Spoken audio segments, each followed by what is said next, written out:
다가올 3월이면 천안시 입장면 가산리 일원에는 우리나라 축구를 대표하는 시설인 대한민국 축구종합센터 공사가 본격적으로 시작됩니다. 여기에는 막대한 예산이 투입될 예정이며 국도비 지원이 아직 확정되지 않은 상태에서 천안시는 1,000억 원이 넘는 돈을 이 공사에 투입해야 합니다. 이런 상황에서 2019년 양승조 충남도지사의 400억 도비 지원 확약서가 다시금 수면 위로 떠오르며 충남도의 약속이 제대로 지켜질지에 대한 여부가 관심사로 떠오르고 있는데요. 최영민 기자가 자세한 내용 전해드립니다. 오는 3월 우리나라 축구 발전의 새로운 초석이 될 대한민국 축구종합센터가 입장면 가산리에서 첫 삽을 뜨게 됩니다. 2024년 문을 열 예정인 이곳은 현 파주 NFC를 대체할 곳으로서 각급 국가대표팀들의 훈련이 진행되고 천안 시민들에게도 일부 개방돼 지역민들을 위한 체육시설로서 역할을 할 것으로 기대를 모으고 있습니다. 문제는 건립에 있어 막대한 예산이 쓰인다는 것인데 1,000억 원이 넘는 돈을 쏟아부어야 할 천안시로서는 국도비 확보 문제가 가장 중요한 것이 사실입니다. 그렇다면 이 국도비 확보는 현재 어떻게 진행되고 있을까? 아쉽게도 당장 건립에 필요한 예산은 시비를 통해 충당해야 할 것으로 보입니다. 지난해 10월 말 지방재정 투자사업 중앙심사를 통과했지만 이때는 예산 편성이 모두 끝났던 시점이어서 축구종합센터 건립 비용에 대한 국비를 반영시키지 못했기 때문입니다.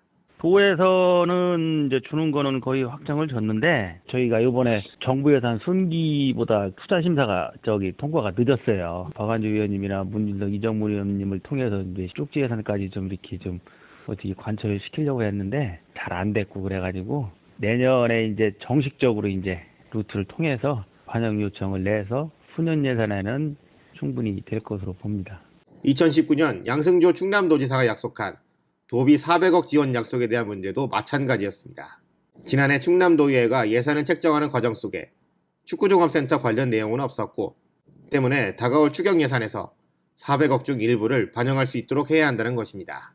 실내체육시설 같은 경우에는 이번에 이제 투자심사를 이번에 올려요. 그 투자심사 결과에 따라서 이제 지원 결과가 좀 결정될 것 같고요. 이번 11월 31일에 실외체육시설 부분이 이제 통과를 했거든요. 그 부분에 대해서는 예산은 끝난 시점에서 통과가 나왔기 때문에 추경 때 이제 축구종합센터가 들어서면 천안시는 명실상부 대한민국 축구의 중심으로 떠오르게 됩니다. 축구종합센터 건립 사업이 당초 계획대로 잘 진행돼 대한민국과 천안시민 모두 만족하는 새로운 랜드마크로 자리 잡을 수 있을지 주목됩니다. 천안TV 최영민입니다. 천안시민 여러분, 다사다난했던 2021년을 뒤로하고 2022년 임인년 새해가 밝았습니다. 천안시의회가 지난 한 해 동안 의정활동에 매진할 수 있었던 것은 모두 시민 여러분들이 아낌없는 지지와 성원이 있었기 때문입니다. 제8대 후반기 천안시의회에 보내주신 여러분의 관심과 애정에 깊이 감사드립니다.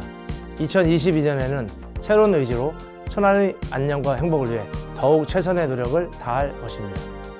두 눈과 두 귀를 세워 현장을 살피겠습니다.